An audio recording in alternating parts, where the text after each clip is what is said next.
بسم اللہ الرحمن الرحیم۔ السلام علیکم ورحمۃ اللہ وبرکاتہ۔ امید ہے کہ آپ سب ایمان، صحت، عافیت اور برکت کے ساتھ ہوں گے۔ آج ہم سبق نمبر 35 کو پڑھیں گے، جس کا عنوان ہے وصل اور فصل کے بیان میں۔ تو سب سے پہلے عبارت اور ترجمہ، اس کے بعد انشاءاللہ تفصیل پڑھیں گے۔ الباب السابع فی الوصل والفصل۔ الوصل عطف جملة على أخرى، والفصل تركه، والكلام ها هنا قاصر على العطف بالواو، لأن العطف بغيرها لا يقع فيه اشتباه، ولكل من الوصل بها والفصل موازع الوصل بالواو يجب الوصل في موضعين: الأول إذا اتفقت الجملتان خبرا أو إنشاء أو كان بينهما جهة جامعة أي مناسبة تام ولم يكن مانع من العطف، نحو إن الأبرار لفي نعيم وإن الفجار لفي جحيم، ونحو فليضحكوا قليلا وليبكوا كثيرا. الثاني إذا أوهم ترك العطف خلاف المقصود، كما إذا قلت لا وشفاء الله جوابا لمن يسألك هل بري علي من المرض، فترك الواو يوحم الدعاء عليه وغرزك الدعاء له. موازع الفصل يجب الفصل في 5 مواضع: الأول أن يكون بين الجملتين اتحاد تام بأن تكون الثانية بدلا من الأولى، نحو أمدكم بما تعملون أمدكم بأنعام وبنين، أو بأن تكون بيانا لها، نحو فوسوس إليه الشيطان قال يا آدم هل أدلك على شجرة الخلد، أو بأن تكون مؤكدة لها، نحو فمهل الكافرين أمهلهم رويدا. ويقال في هذا الموضع إن بين الجملتين كمال الاتصال. الثاني أن يكون بين الجملتين تباين تام بأن يختلفا خبرا أو إنشاء، كقوله وقال رائدهم أرسوا نزاولها، فحذف كل امرئ يجزي بمقدار، أو بألا يكون بينهما مناسبة في المعنى، كقولك علي كاتب الحمام طائر، فإنه لا مناسبة في المعنى بين كتابة علي وطيران الحمام. ويقال في هذا الموضع إن بين الجملتين كمال الانقطاع. اب ترجمہ دیکھیے۔ 7واں باب وصل اور فصل کے بیان میں۔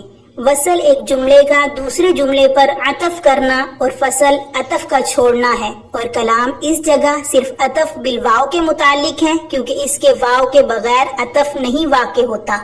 اس میں اشتباہ ہے، اور واو کے وصل اور فصل میں سے ہر ایک کے لیے مقام ہے واو کے ساتھ۔ یہ وصل کی جگہ ہیں۔ واجب ہے وصل 2 جگہوں میں: الاول جب 2 جملے متفق ہوں، خبر یا انشاء ہونے میں، اور ان کے درمیان جہت جامعہ یعنی مناسبت تامہ ہو، اور عطف سے معنی نہ ہو، جیسے بے شک نیک لوگ جنت میں ہوں گے اور بے شک برے لوگ جہنم میں ہوں گے، اور جیسے ہنسو کم اور رو زیادہ۔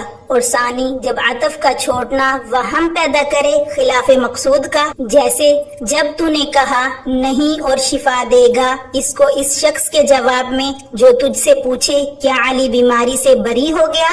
پس واو کا چھوڑنا وہم ڈالتا ہے بد دعا کا، اور تمہاری غرض اس کے لیے دعا کرنی ہے۔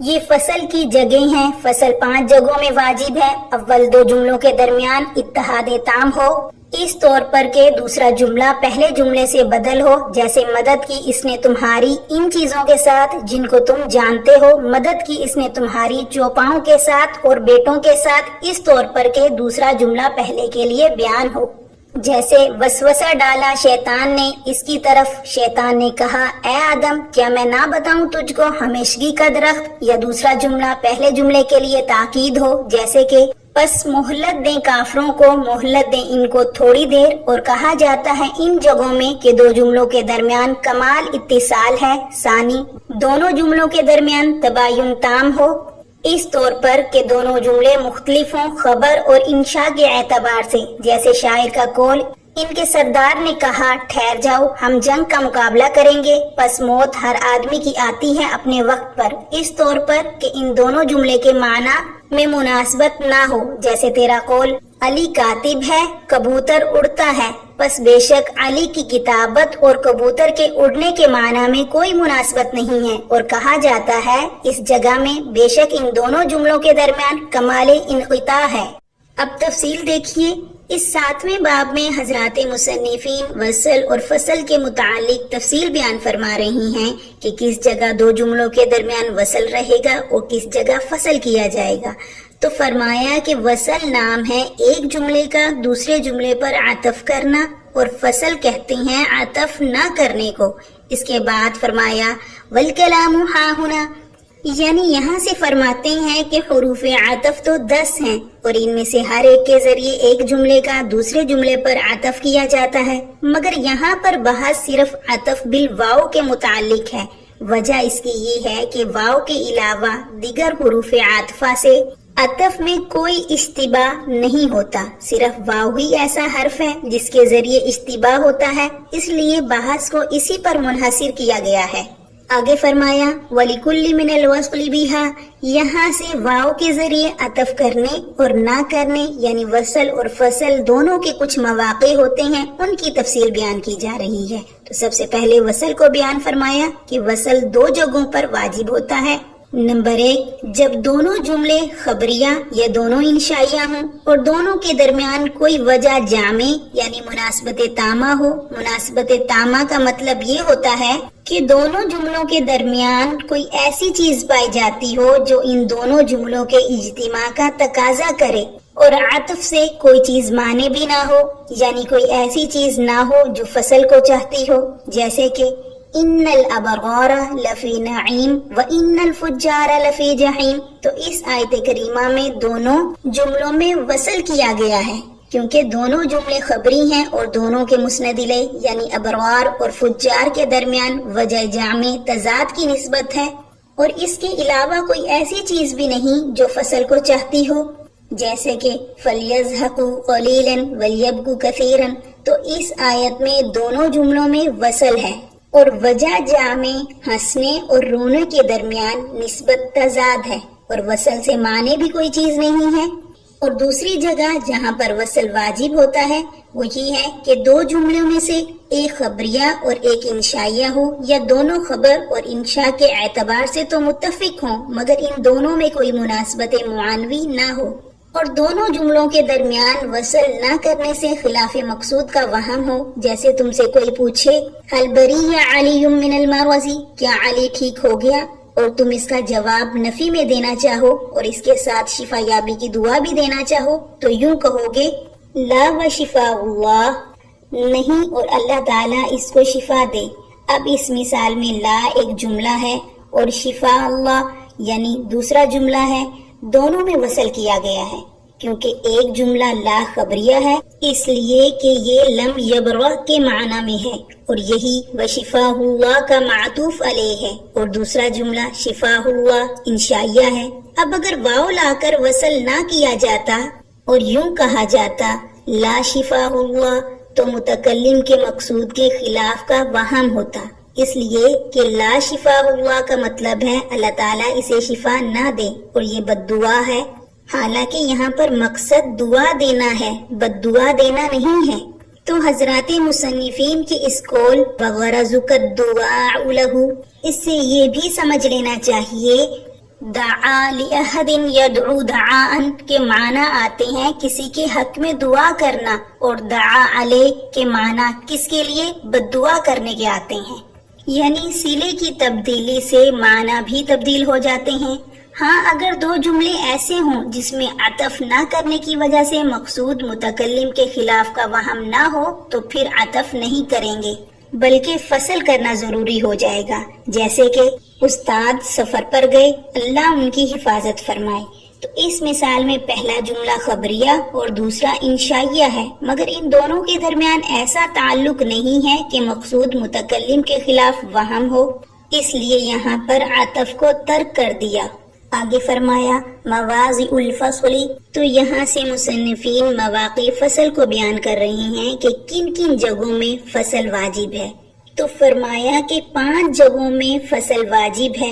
نمبر 1، جبکہ دونوں جملوں کے درمیان کمال اتصال ہو، اس طرح پر کہ دوسرا جملہ پہلے جملے کا بدل واقع ہو، جیسے امدکم بما تعملون امدکم بانعام و بنین۔ تو اس آیت میں دوسرا جملہ امدکم بانعام و بنین پہلے جملے کا بدل ہے، اس لیے کہ دونوں جملوں میں فصل کیا گیا، اور وَأَمَدَّكُمْ نہیں کہا گیا، یا دونوں جملوں کے درمیان کمال اتصال اس طرح پایا جائے کہ دوسرا جملہ پہلے جملے کا بیان ہو، جیسے کہ فَوَسْوَسَ إِلَيْهِ الشَّيْطَانُ قَالَ يَا آدَمُ هَلْ أَدُلُّكَ عَلَى شَجَرَةِ الْخُلْدِ۔ تو اس آیت مبارکہ میں دوسرا جملہ قَالَ يَا آدَمُ سے پہلے جملے فَوَسْوَسَ إِلَيْهِ الشَّيْطَانُ کا بیان ہے، یعنی بہکانے کا انداز کیا تھا اور وسوسہ کس چیز کے متعلق تھا، اس کو دوسرے جملے میں بیان کیا گیا ہے کہ وہ وسوسہ شجر ممنوعہ کو کھانے کے متعلق تھا۔ اسی لیے دونوں جملوں میں فصل کیا گیا ہے، یا دونوں جملوں کے درمیان کمال اتصال اس طور پر ہے کہ دوسرا جملہ پہلے جملے کی تاکید ہو، جیسے کہ فَمَهِّلِ الْكَافِرِينَ أَمْهِلْهُمْ رُوَيْدًا۔ تو اس آیت مبارکہ میں دوسرا جملہ امہلہم رویدا پہلے جملے کی تاکید ہے، اور دونوں جملوں کا مطلب ایک ہی ہے، اسی وجہ سے دونوں میں فصل واقع ہوئی ہے۔ گویا کہ دونوں جملوں کے درمیان کمال اتصال پائے جانے کی تین شکلیں ہیں: بدل، بیان اور تاکید۔ اور دوسری صورت دونوں جملوں کے درمیان فصل واقع ہونے کی یہ ہے کہ دونوں جملوں کے درمیان کمال انقطاع ہو، جیسے کہ ایک جملہ خبریہ ہو اور ایک انشائیہ ہو، یا دونوں جملوں میں خبر اور انشاء کے اعتبار سے تو موافقت ہو مگر دونوں کے درمیان کوئی مناسبت معنوی نہ ہو۔ پہلی صورت کی مثال جیسے کہ وَقَالَ رَائِدُهُمْ أَرْسُ نُزَاوِلُهَا فَحَتْفُ كُلِّ امْرِئٍ يَجْرِي بِمِقْدَارِ۔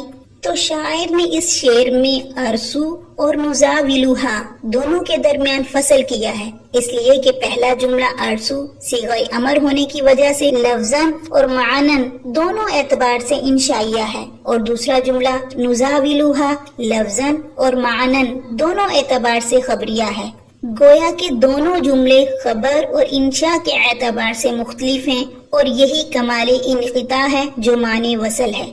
اور دوسری صورت کمال انقطاع کے پائے جانے کی یہ ہے کہ دونوں جملوں کے درمیان معنن کوئی مناسبت نہ ہو، اگرچہ دونوں جملے خبری یا انشائی ہی کیوں نہ ہو، جیسے کہ علی کاتب الحمام طائر۔ تو علی کاتب ہے، کبوتر پرندہ ہے۔ اس مثال میں دونوں جملے جملہ خبریہ ہی ہیں، مگر اس کے باوجود عطف نہیں کیا گیا اور دونوں جملوں میں فصل کیا گیا ہے، اس لیے کہ اگرچہ دونوں جملے خبری ہیں مگر دونوں جملوں یعنی علی کی کتابت اور کبوتر کی اڑان کے درمیان معنوی مناسبت کچھ بھی نہیں ہے، نہ تو مسند الیہ کے اعتبار سے اور نہ ہی مسند کے اعتبار سے، بلکہ ہر ایک جملہ اپنا الگ الگ مفہوم ادا کر رہا ہے۔ تو آج کے سبق میں ہم نے وصل کے 2 مقام اور فصل کے 2 مقام کو پڑھا۔ انشاءاللہ کل کے سبق میں فصل کا 3 مقام پڑھیں گے۔ جزاکم اللہ خیرہ۔